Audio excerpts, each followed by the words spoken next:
black women, black kids, we are terrified.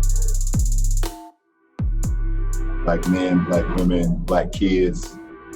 2017, information is readily available to young folks who've been marginalized in school. They can go on Google and soak in the information. They can open up their windows, open up their eyes, and just see the world around them and learn.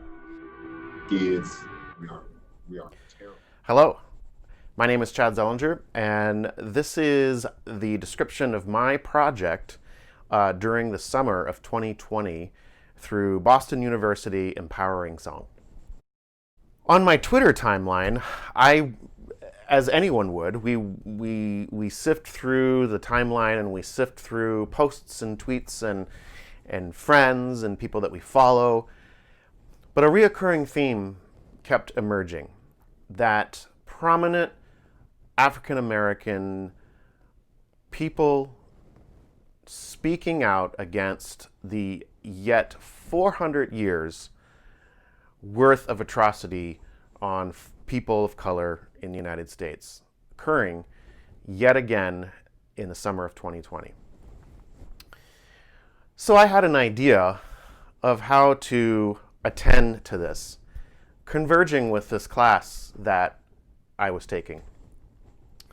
Why not capture these voices, these eulogies from individuals that I don't know, capture the voices, save them as audio files, and make them available for people, A, to hear, and to B, make some sort of music that enhances and exemplifies what is going on in the culture during the summer of 2020.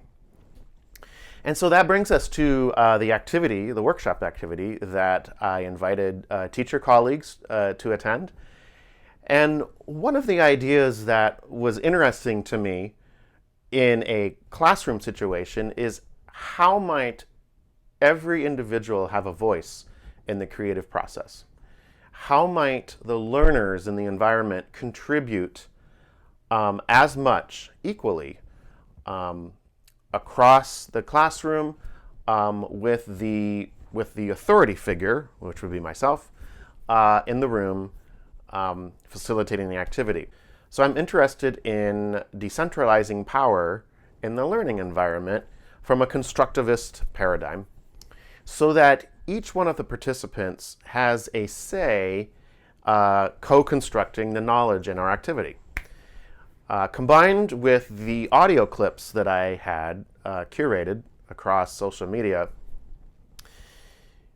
I came up with an activity that participants could create a sound collage or create a music accompaniment to the audio samples that I gathered from my Twitter timeline. I explain the instructions, right? Find a clip that interests you, and in your digital audio workstation at your computer, add musical ingredients, right? That could take the form of other samples, that could take the form of live instruments recorded into the workstation, loop patterns that people could pull out of loop libraries. And one of the questions that I struggled with going into the project is simply, what can I do?